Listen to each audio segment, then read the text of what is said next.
What's good, everybody? Happy Friday. Welcome to the latest episode of Mystery Unsolved. Don't know why I just did that. I'm, of course, your host. You know my name. You know the game. So, what is tonight's episode on? It's about a disappearance.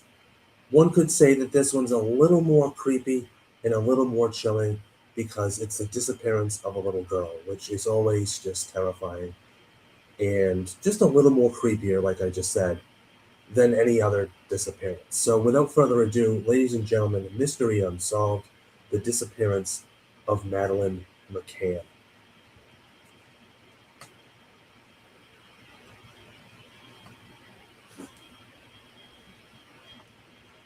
Madeleine McCann is a British missing person who at the age of 3 disappeared from her bed in a holiday apartment in Praia da Luz, Lagos, Portugal, on the evening of May 3rd, 2007. The Daily Telegraph described her disappearance as the most heavily reported missing person case in modern history. Madeleine's whereabouts remain unknown, although German prosecutors believe she is dead. Well, first of all, screw those German reporters, right?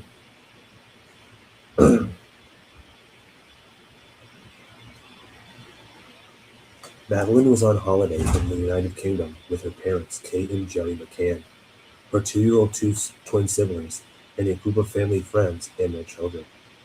The McCann children had been left asleep at 20:30 in the ground floor apartment while their parents dined with friends in a restaurant 55 meters away. Okay, I hate to do this, but I'm not familiar with military time, so we're going to go back up and analyze 2030. That is what? What is that? That's, let's see, 13, 14, 15, 16, 17, 18, 19, 20. 1, 2, 3, 4, 5, 6, 7, 8. That's 8 o'clock at night. Okay. Yes, I count with my fingers. Sue me. Okay, so they had been left asleep in the ground floor apartment while their parents dined with friends in a restaurant 55 meters away. Okay, so once again, for back-to-back episodes, we have parents leaving their little kids behind. But one could say that maybe this is different. Maybe this one's they're a lot closer. The last episode, if you remember that one, if you don't, go watch it. Absolutely nutty. I couldn't get off the idea that they would just leave their kids by themselves. The parents checked on the children about every 30 to 40 minutes throughout the evening until Kate discovered Madeleine was missing at 2200 hours. So, 10 o'clock. Over the following weeks, particularly on the basis of their interpretation, a British DNA analyst, the Portuguese police came to believe that Madeleine had died in an accident in the apartment and her parents had covered it up. Wow. They really went there. They really went there.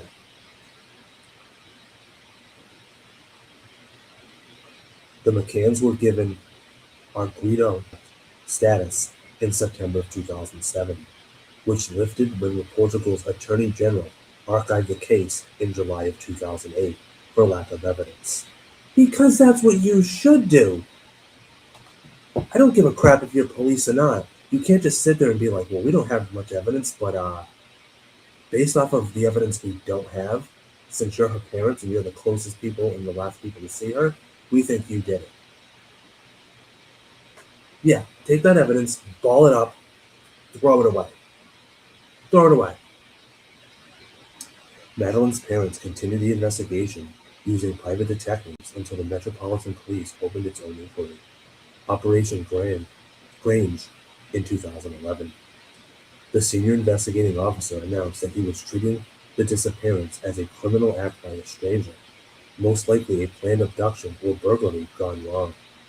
In 2013, the Met released an e-fit images of men they wanted to trace, including one of a man seen carrying a child toward the beach on the night Madeleine vanished. Shortly after this, Portuguese police reopened their inquiry. Operation Grange was scaled back in 2015, but the remaining detectives continued to pursue a small number of inquiries described in April of 2017 as significant. So basically, they have a bunch of ideas, they have a bunch of theories, but I would argue that based off of this, I mean, I don't think we're not really into, this isn't even the case. This is just literally like the basis, but there isn't hard concrete evidence. There's nothing to suggest, hey, it could be this guy. Hey, let's look into this because of A. Hey, let's look into this because of B. There's none of that.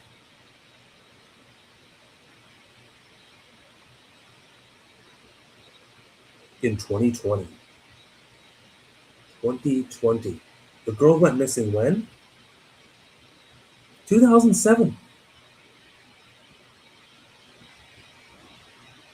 We are already up to 2020. In 2020, German authorities declared Christian Bruckner their prime suspect for the abduction and murder of McCann. But charges have yet to be formalized. I hope we find out who this man is because otherwise I got questions. Madeleine's disappearance attracted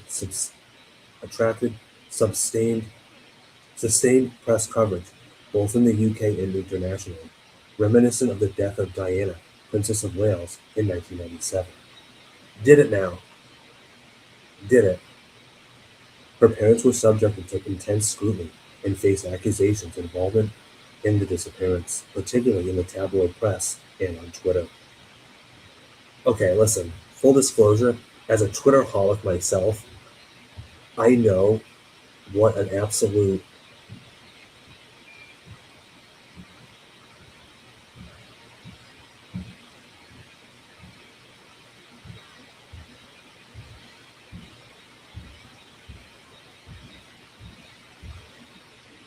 Okay, sorry. Someone's just whistling Dixie in the hallway, and it was really distracting me. Just casually walking down the stairs whistling. Um, what was I going to say? Oh, as a Twitter holic myself, and someone who gets stuck in the wormhole, gets goes down the rabbit hole that is Twitter. I understand what it's like to have people coming at you, but if you're the parents of a little girl that disappeared, I don't know, don't take to Twitter. Good God, like I don't even think that has to be said, but like Jesus, I can't even imagine the scrutiny they faced. In 2008, they and their traveling companions received damages and apologies from express newspapers as a result of false allegations of their involvement in Madeleine's death, as they should have received them. In 2011, the McCanns testified before a Leveson inquiry into British press misconduct, lending support those arguing for tighter press regulation. Okay,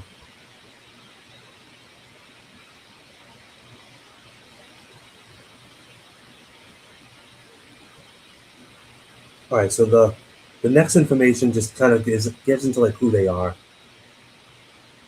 We don't really need to know. We know enough about who they are. We want to know the good stuff. We want to know the disappearance. How did this little girl go missing from her bed? Because it's kind of strange. Oh, look at that. A Netflix documentary was made in 2019. Thursday, May 3rd, 2007 was the penultimate day of the family's holiday. Over breakfast, Madeline asked, Why did you come when my brother and I why didn't you come when my brother and I cried last night? After the disappearance, her parents wondered whether this meant someone had entered the children's bedroom. Her mother also noticed a large brown stain on Madeleine's pajama top. The children spent the morning in the resorts. Okay, first of all, I hope that this is not reminiscent of John Benet Ramsey. I'm just gonna go and say that right now because I swear to God, if this is so blatantly obvious that it makes me want to punch a wall, you're gonna see me go off. But I don't think that's what we're dealing with here. I hope. If you don't know what I'm referring to, go back to a previous episode of mine, which is the death of John Benet Ramsey, and watch me just lose my shit. The children spent the morning in the resort's kids club. Then the family lunched at their apartment before heading into the pool. Kate took the last known photograph of Madeleine at 14:29. I'm not familiar with military time, but without even using my fingers, 14:29 is 2 o'clock, so it's almost 2:30.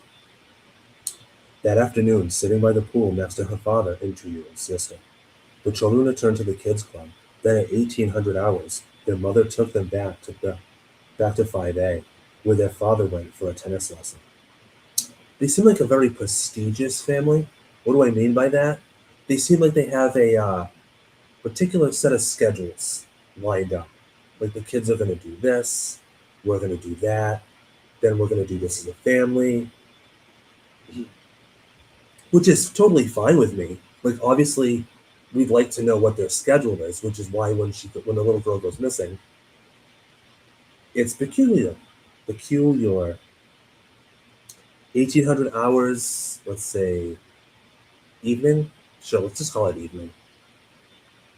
The McCanns put the children to bed at around 1900.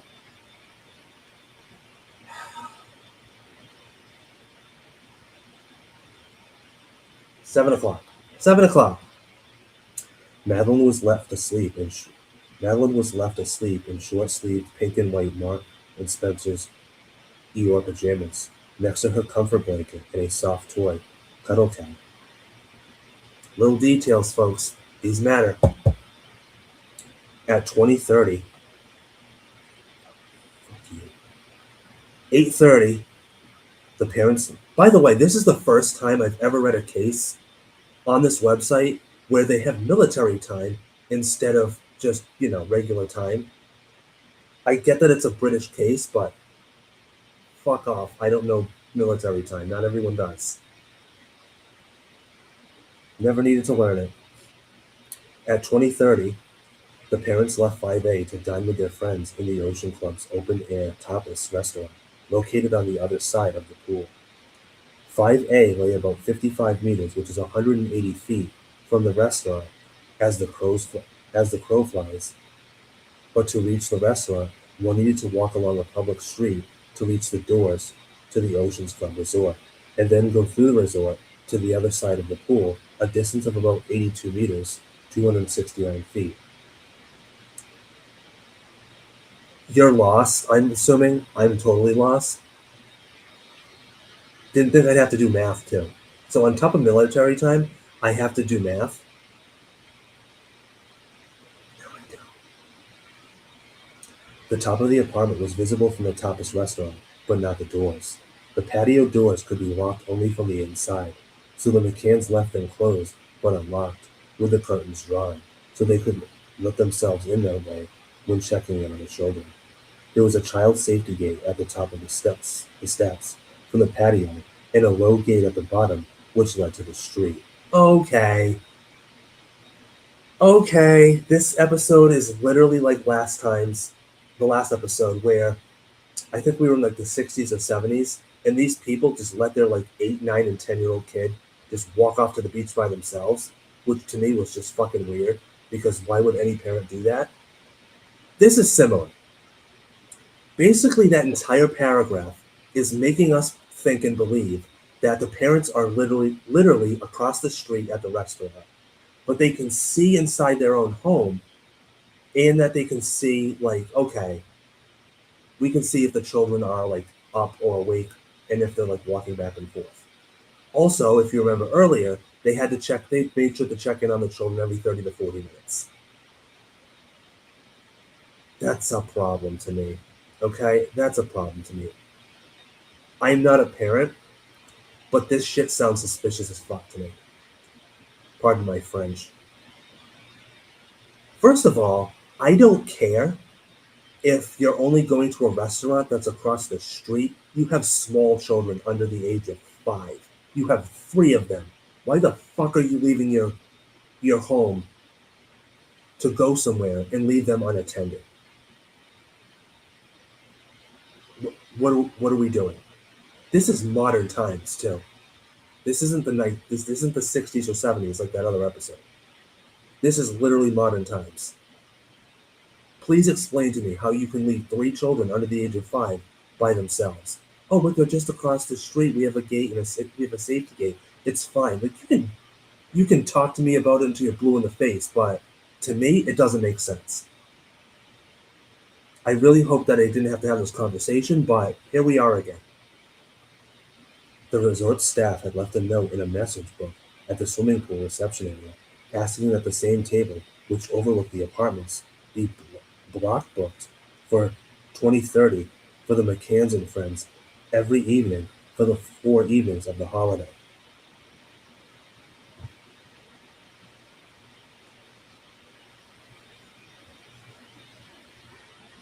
They did this on the regular? They did this regularly. Regularly. That's so fucked up. It's like, oh, make sure we make sure we block book this every chance we can so that these folks can sit here at this particular table because they need to see into their own home to make sure their little kids are all right. You ever heard of, I don't know, delivery?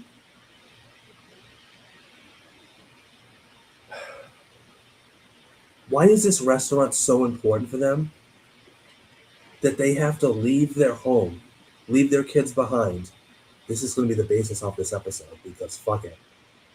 Why is this restaurant so important to them that they need to leave their kids behind and eat at it at the same exact fucking time 4 days in a row? Also, why wouldn't you, I don't know, go earlier in the day with the kids? Or is it such a high prestigious restaurant that you're like, oh, we can't bring the children?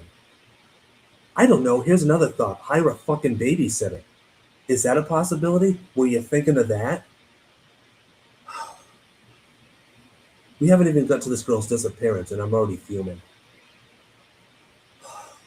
This poor little girl.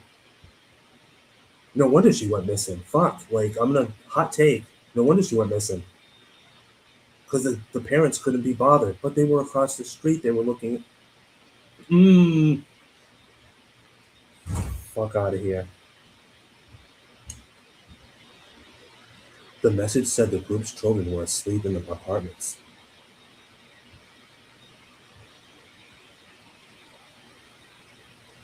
The message said the group's children were asleep in the apartments. Okay. Kate believes the abductor may have seen the note. You're a smart cookie, Kate. That means that you're literally entrusting everybody at this fucking restaurant because you know these people so well because you dine here so often that not only are you trusting them to give you the table so you can look in at your own fucking apartment, but you're also assuming that, hey, everyone that sees this note is totally cool and I can trust them. But Kate here, Kate McCann, is like, hey, I think the abductor might have seen the note. Do you now? The McCanns and their friends left the restaurant roughly every half hour, to check on their children. Every half hour. Why did Jerry carried out the first check on 5A at around 21:05? The children were asleep and all was well, except that he recalled having left the children's bedroom door slightly ajar, and now it stood almost wide open. He pulled it nearly closed again before returning to the restaurant.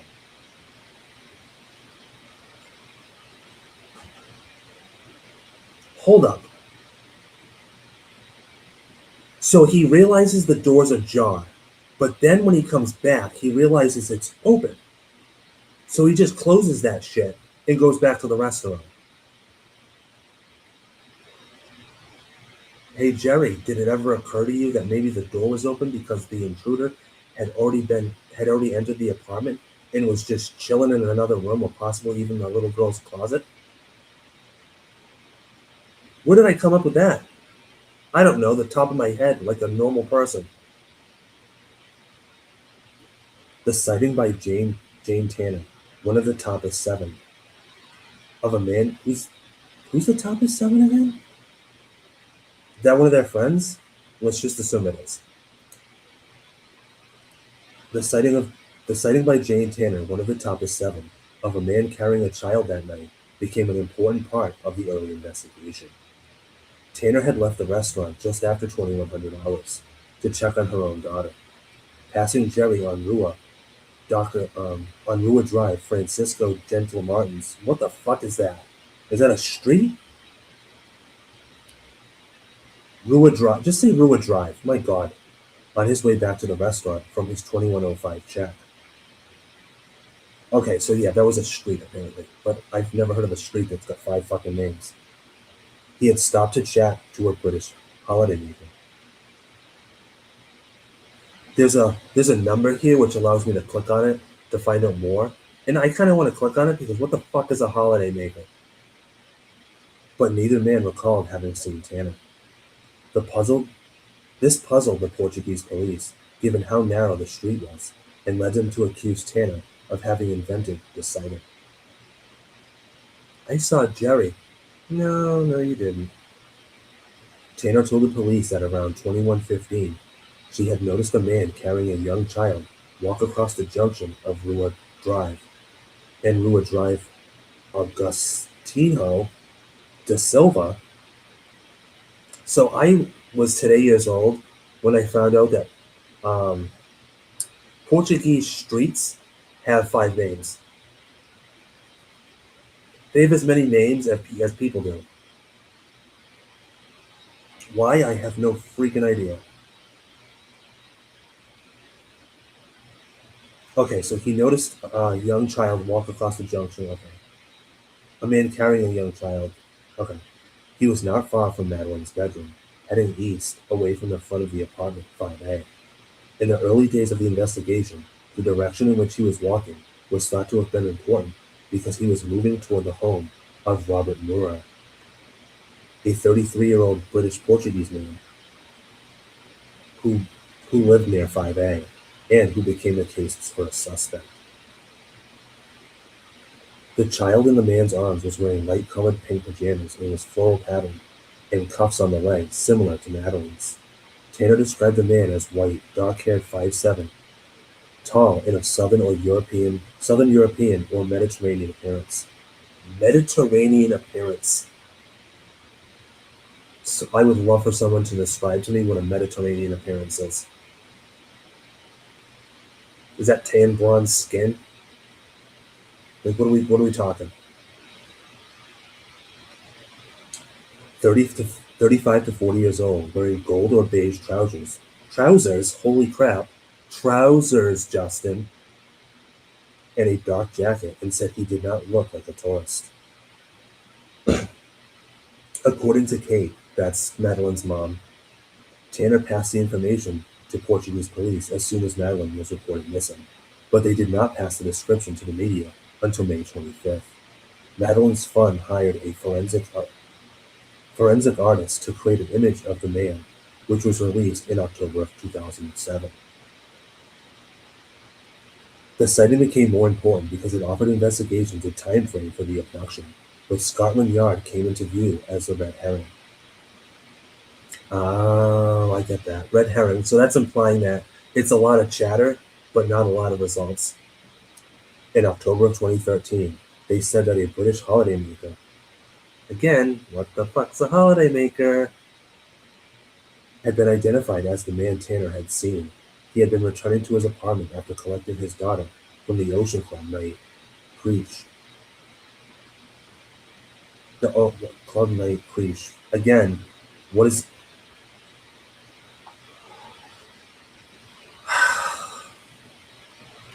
You know what I'm going to need? I'm going to need a British person to explain this jargon to me because I don't know if it's British, I don't know if it's Portuguese. I need either a British person or a Portuguese person to explain this to me because what's a British holidaymaker? I'm going to ask. And a Ocean Club night Creech. Oh my lord. Scotland Yard took photographs of the man wearing the same or similar clothes to the ones he was wearing on the night and standing in a pose similar to the one Tanner reported. The pajamas his daughter had been wearing also matched Tanner's report. Operation Granger's lead detective, Detective Chief Inspector Andy Redwood. Oh, look at that, a dude with a regular name. that I'm not butchering, said they were almost certain that the Tanner sighting was not related to the abduction. Okay, can we go back for a minute? Because there was something about just a simple sentence that just bothered the crap out of me. The guy that Tanner had seen,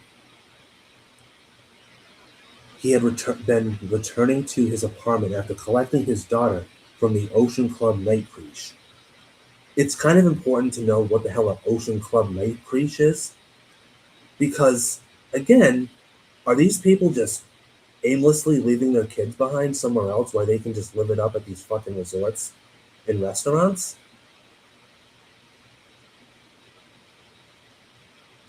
I'm sure I sound absolutely nuts right now, but I'm sorry. I'm more concerned about these children's like well-being by themselves more than anything.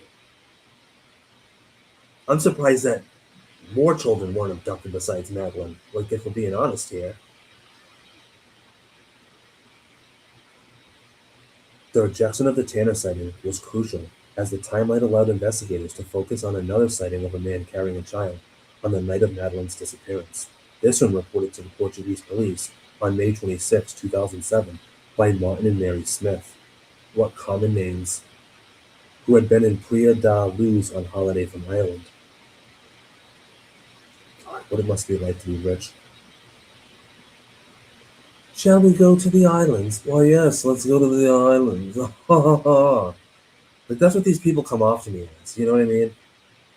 Scotland Yard concluded in 2013 that the Smith sighting offered the approximate time of Madeleine's kidnapping. Well, you'd hope so, because if it's not, that means that three fucking kids, all fitting the same description, were abducted at the same time, or at least taken. You know what I mean? They weren't taken, but like, there was that guy who was the first suspect that Tanner had seen. Then Madeleine, who went missing. So obviously, this has to be Madeleine, because if it's not, that means there's a third child that was seen, and that's the proximity of time is just weird. Okay, how much more of this crap do we have? Holy crap. Okay, three more paragraphs. Bear with me. We're gonna get to the bottom of this shit. The Smiths saw a man at 2200 on Rua da Escola Primaria, 500 yards from the McCann's apartment, walking away from the Ocean Club and towards Rua 25 and the beach. He was carrying a girl aged 3 to 4 years old. She had blonde hair and pale skin and was wearing light-colored pajamas and was barefoot. The man was in his mid-30s, slim to normal build with short brown hair, wearing cream or beige trousers. He did not look like a tourist, according to the Smiths, and had seemed uncomfortable carrying a child.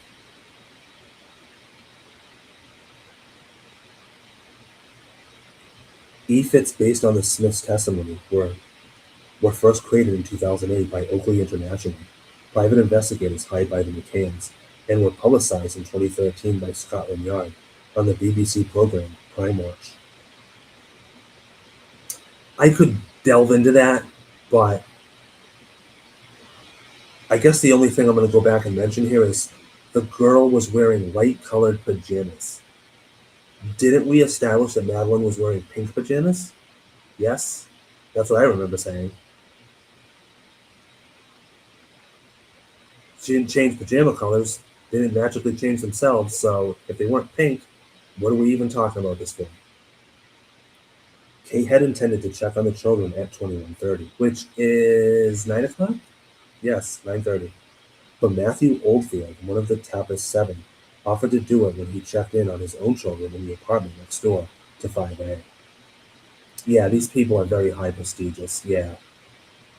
Like, we can't be touched, like, we don't have anything to worry about. We do this all the time, this shit's normal. What is it? He noticed that the McCann's children's bedroom door was wide open. So did Jerry, Madeleine's father, and you know what he did? He just closed the door and went back to the fucking restaurant. Just saying.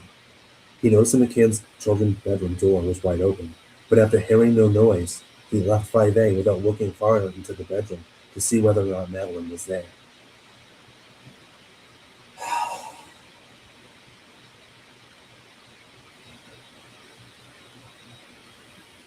So,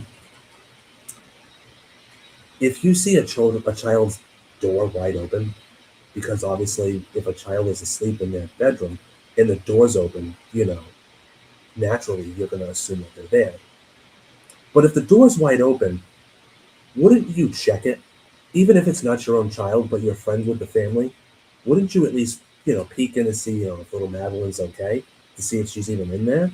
No, because like her father Jerry, you see a wide open door and you're like, let me shut that.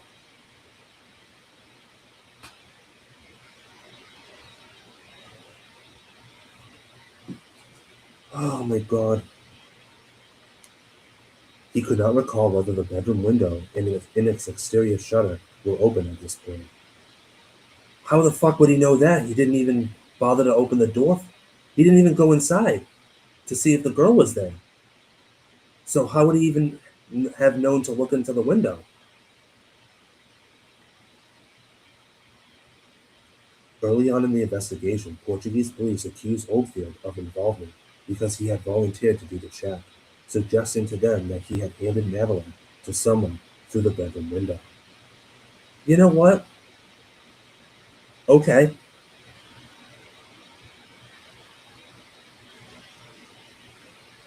It would explain to me why he didn't feel the need to check.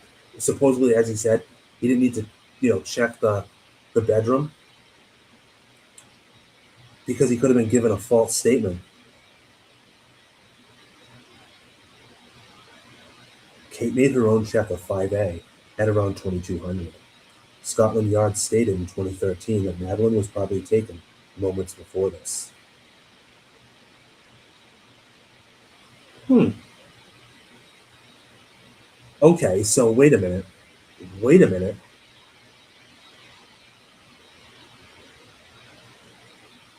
Matthew checked on her at 2130. Kate checked at 2200. So this is literally a half an hour later. So if Matthew was involved, or whether he wasn't involved, and Madeleine was already missing a half an hour when he checked, then obviously when Kate checked, her daughter was already missing for like literally a half an hour. But yet this says that she was probably taken moments before. Based off of what? I'm very, very much locked in right now, if you couldn't tell. Kate recalled entering the apartment through the unlocked patio doors at the back and noticing, wait a minute. Didn't they put emphasis earlier on the fact that there was like a safety lock on the doors and that they didn't have to worry, which is one of the key things they mentioned when they were looking across from the restaurant. They're like, oh, it's fine because we have safety locks on the doors. But yet, there's a patio door in the back that's wide open. Not wide open, but it's unlocked, which means a person can get in. Why is the patio door unlocked? Why is any door unlocked when you have only your children in there?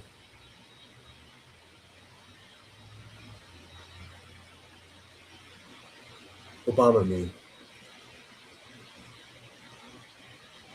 Kate recalled entering the apartment through the unlocked patio doors at the back of the room and noticing that the children's bedroom door was wide open. Third fucking person that's noticed that the children's door is wide open. Jerry, did you shut the door when you were checking on the children? Matthew, did you shut the door when you were checking on the children? Because if you didn't, okay, that's why the door's wide open. But if you did, well, hey, Kate should probably mention and ask Matthew and her husband, hey, when you checked on the children, was the door open? Is this going to come up? Because if it doesn't, I think I just saw a fucking loophole. When she tried to close the door, it slammed shut as though there was a drop. Which is when she saw the bedroom window and its shutters were open. Jerry, you didn't shut the door, and you didn't even bother to go to check in on your daughter. That's my guess. Matthew, maybe because it wasn't your daughter, you didn't feel the need to be bothered. You didn't check inside the bedroom, and you didn't shut that fucking door either. Which is why your ass is a suspect. And Kate, The only one to this point with a actually blah, blah, blah, blah, the only one using her fucking brain is like, hey, let me go inside. Why does it look like there's a draft here or a drop? Oh, look at that, the window's open. Why is my child's window open? Why is she not in her bed?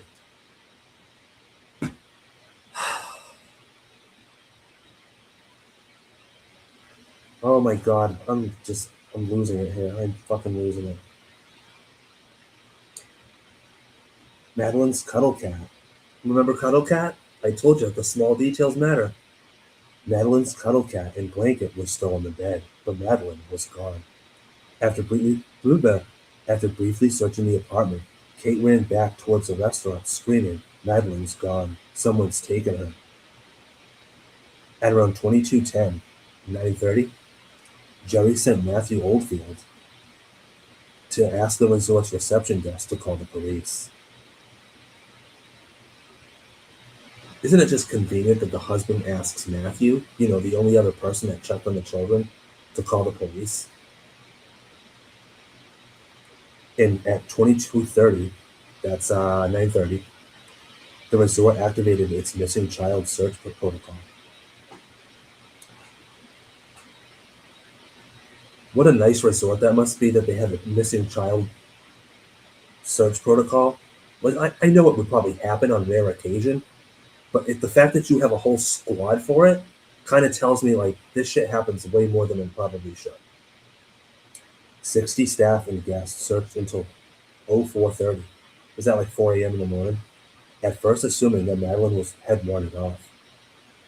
Yeah, because three people checked on her and she just wandered off. Because the parents totally mentioned that before. One of them told Channel 4's dispatchers that from one end of Praia de Luz to the other, searchers calling Madeleine's name could be heard. From one part of the resort to the other. That's crazy. Oh my god. Okay. This witness statements, we have a whole bunch of shit here. I could get into all these. There's the first Portuguese inquiry, Madeleine's fun inquiry, further police inquiries, tabloids and social media, Netflix documentary. We're not going to read all this. I think we have enough. I'm going to look into. Okay, let's see. I'll just skim this. If I come across something worth mentioning, I of course will mention. 12 days after Madeleine's disappearance, Robert Murat, there's that guy's name again, a 34-year-old British Portuguese property consultant, became the first suspect in the case. Okay. Because he was walking towards 5A in which the direction that Tanner had cited him.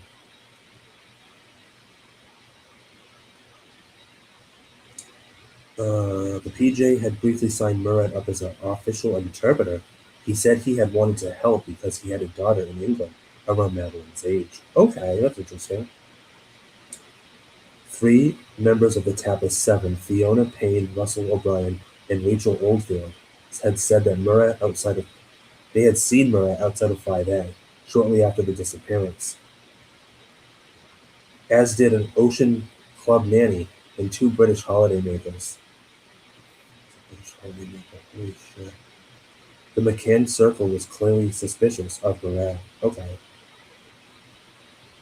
So this is all about Murat. I'm probably going over crucial information, but I've already read so much already.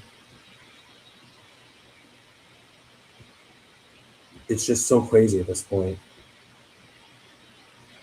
According to the PJ case file, Jerry stated during his first interview on May 4th, 2007, that the couple had entered 5A through the locked front door for his 2105 and her 2200 check, and in a second interview on May 10th, that he had entered through the unlocked patio doors at the back. The patio doors could be unlocked only from the inside, so the parents had left them unlocked to let themselves in. Oh, okay. Still fucking weird. There was also an inconsistency about whether the front door had been locked. Jerry told the Sunday Times in 2007 that they had used the front door earlier in the week, but it was next to the children's bedroom, so they had started using the patio doors instead. The PJ also questioned why, when Kate discovered Madeleine was missing, she had run to the Tapas restaurant, leaving the twins alone in 5A, when she could have used her mobile phone or shouted to the group from 5A's rear balcony. Because remember, she had two other kids. Because again, this shit's normal. It's normal for her to leave her kids behind all by themselves in their apartment. So when her kid goes missing, I don't know about you, but if I had three kids and one of them went missing, my first instinct is to take the other two kids out of the fucking apartment. That's just me. So yeah, I think it's hella suspicious that she's like, what are you doing? Why are you running across the restaurant when you have two other kids, just as young as your missing daughter, and you're just leaving them there? Another issue was whether the exterior shutter over Madeleine's bedroom window could be opened from the outside. According to journalist Danny Collins, the shutter was made of non-ferrous metal slats on a roller blind that was housed in a box at the top of the, I don't know what the hell that means, and could be raised only by using the strap on the inside. Kate said the shutter and window were closed when Madeleine was put to bed, but open when she discovered Madeleine was missing. Jerry told the PJ that when he was first alerted to the disappearance, he had lowered the shutter, then gone inside and discovered that it could be raised only from the outside. Against this, Portuguese police said that the shutter could not be raised from the outside without being forced, but there was no sign of forced entry. They also said forcing the shutter open would have caused a lot of noise. Okay, first of all, why are we wasting time debating on whether or not the window could be opened from the outside? Because, hello, the person was probably already in on the inside, and that's what they used to escape. I get what it's saying though. It's implying that, hey, obviously if someone was using their front door, they would have seen them from the restaurant. But remember, Tanner supposedly, Jane Tanner, or whatever her name is, said that she had seen people, back and forth in and out. They could have used the patio door just like Jerry and Kate. Basically, they're trying to say that the window was the entry point. But since the window couldn't be opened from the outside, it was likely the exit point. The apparent discrepancies contributed to the view of the PJ that there had been no abduction. Kate's shout of "they've taken her" was viewed as with suspicion, as though she had been trying to lend credence to a false abduction story. Oh yeah, they've taken her. Well, I thought she had said Madeleine's gone. She'd said that, and then she ran across the way and said it. But at some point she had said they've taken her. Who's they, Kate? Who's they? That's kind of weird. Particularly from August onwards, these suspicions developed into the theory that Madeleine had died in apartment 5A as a result of an accident, perhaps after being sedated to help her stay asleep, and that her parents had hidden her body for a month before retrieving her and driving her to an unknown place in a car that they had hired over 3 weeks after the disappearance. Where did that come from? Wow. Jesus. That's like borderline John Bonet shit right there. In 2010, Carlos Anjos, former head of the Police Detectives Union in Portugal, told the BBC program Panorama that most Portuguese investigators still believe Madeleine had died as a result of an accident in the apartment.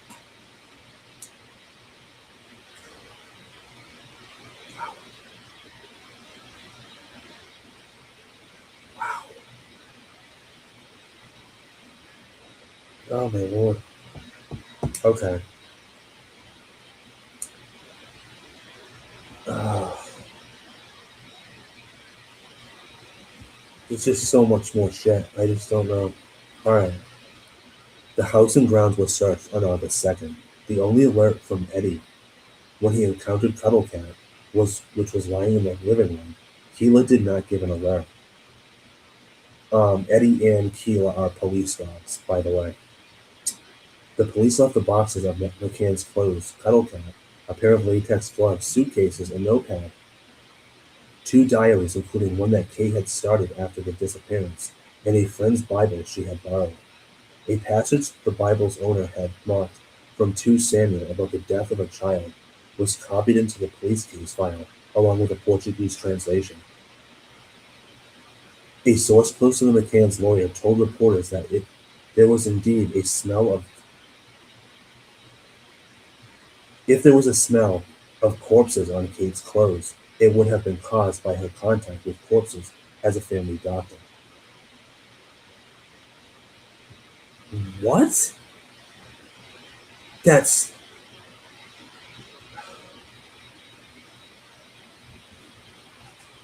why are we just finding out? Um, I don't know, like 5 paragraphs in on the third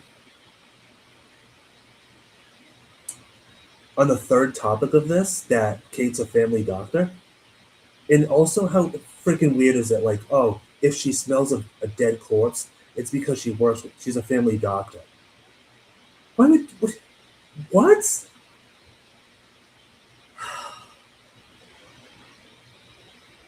The police removed the Renault, and on August 6th, Keela and Eddie were taken to an underground car park opposite of PJ headquarters in Portiamo, where 10 cars were parked, 20 to 30 feet apart, including the McCanns and Murats.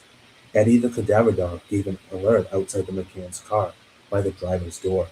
The next morning, Keela alerted the rear driver's side inside the boot, trunk in North American English, and the map compartment in the driver's door, which contained the ignition key and the key ring. When the key ring was hidden underneath the sand in a fire bucket, she alerted again, and she did when the bucket was moved to a different floor of the car park. Almost immediately, the Portuguese press began running stories that Madeleine died inside apartment 5A. Fucking wild. Again, more dog stuff. I think we have enough. I'm definitely watching the Netflix episode, the Netflix documentary, if it's still on there.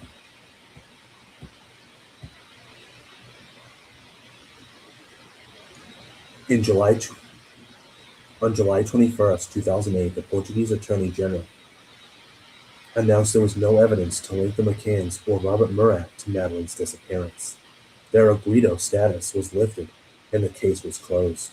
On August 4th, Portugal's Ministério Público released 17 case files containing 11,233 pages on CD-ROM to the media, including 2,550 pages of sightings. The files included a 58-page prosecutor's report which concluded no element of proof whatsoever was found which allowed us to form any lucid, sensible, serious, and honest conclusion about the circumstances. In 2009, Portugal released a further 2,000 pages.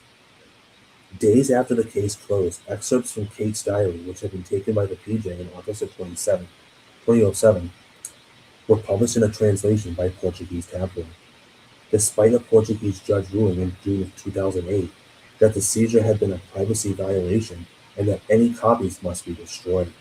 On September 14, 2008, a News International tabloid, News of the World, published the extracts again without permission and now improperly translated back into English. The reason I mention all that is because basically they closed the case and they said this is all inadmissible. But yet the press got a hold of it and they're like, hey, we still think that this happened. And they're like, no, you're not allowed to say that. You're not allowed to publish that. What are you doing? Okay. So I'm just going to scroll back up here. I do apologize. I didn't realize how freaking ridiculously long this was. Netflix released an 8-part documentary series, The Disappearance of Madeleine McCann, on March 15, 2019. I wonder if it's still on there. Interviewees including Jim Gamble, former head of CEOP, okay, a bunch of people. The McCann family did not support the production of the documentary, refusing to take part and encouraging others not to be involved. Okay, holy shit. All right, what do we think happened? All right, there are several possibilities here. I'm going to list them off, and then I'm going to state whether or not I believe that they could have been a possibility. First and foremost, Robert Murat. He was one of the guys that was first suspected of abducting Madeleine, but he was clear. Jerry and Kate McCann, Madeleine's parents, Matthew Oldfield, uh, some other random person, or Jerry and Kate had killed Madeleine 3 months prior. We have five possibilities. And also, there's a sixth possibility that little Madeleine's still alive somewhere. But as much as I would love to believe that being true, I just read way too much crazy ass shit for that to even be a possibility. Even though that's the one we want the most, right? All right, Robert Murat. I think it's just a happy coincidence that he was just walking around at the time, and I think he was just trying to help because again, he said that he had a daughter back in England around Madeleine's age. So I don't think around Madeleine's age. So let's just get him out of the way. I don't think that Jerry and Kate killed little Madeleine and left her body somewhere for 3 months because that just sounds absolutely morbid. Absolutely morbid. Even though the whole clothes would have, like, I just, no, no. That leaves us with three possibilities here. Random ass stranger, Matthew Oldfield, the parents abducted her. They were a part of it. Do I think the parents were a part of it? I'm gonna say mostly no, but I'm gonna say there's a 30% part of my gut that feels like if it came out today that they had involvement in the disappearance of their daughter, it wouldn't surprise me. So I'm gonna lean towards these two being the possibilities. Matthew Oldfield was one of the Tappas Seven. He was one of the family friends, and he was one of the only other people besides Jerry and Kate to check on the children. And remember, he saw that the door was wide open, could not be bothered to walk in. I think that he could have had involvement. Now, obviously, we didn't read about the other inquiries, but we'd be here all night. I don't have that time. I think Matthew Oldfield may have had. I think he's a suspect. I think he may have kidnapped, abducted, and possibly even killed Madeleine McCann. Then we have, other people, people that weren't mentioned, or people that were mentioned that I didn't come across, like an absolute a stranger. I think that's absolutely also a possibility. But again, regardless of who it was, I think that they were already in the house, which would explain why Madeleine's door was wide open, and it refutes the whole window from the outside getting in. So basically, there you have it. This is what I think. My number one theory is that it was a stranger that they didn't know who abducted Madeline. Two, it was Matthew Oldfield. Three, Jerry and Kate McCann had some involvement. I wouldn't say that they have as much involvement as I believe John Benet Ramsey's parents did, but that's again, we're not going to go down that rabbit hole. Don't I'm not going to do that to us. Not to you anyway. What do you think happened to little Madeleine McCann? Do you think one of the people that I mentioned abducted her? Do you think something else happened? What are your thoughts on the whole parents killing her and then leaving her body somewhere else for 3 months only to bring it back and bring it somewhere else? A little morbid, right? Once again, if you have any thoughts of this, do comment below. If you don't like the video or you do like the video, make sure to like it and once again, subscribe if you're not already. Thank you for those watching live. Much appreciated. For those that watch this on the playback, I also hope you enjoy it. And do stay tuned for next week's episode where I will be discussing, hopefully, it's not a case of another child because God help me, these people that leave their children alone in their houses while they just do their own thing, it's just fucking weird. Do stay tuned for next Friday's episode of Mystery Unsolved, where I will be discussing the Oslo woman. Who is that? Find out next week. For Mystery Unsolved, this is Justin Bienvenu. Have a good night.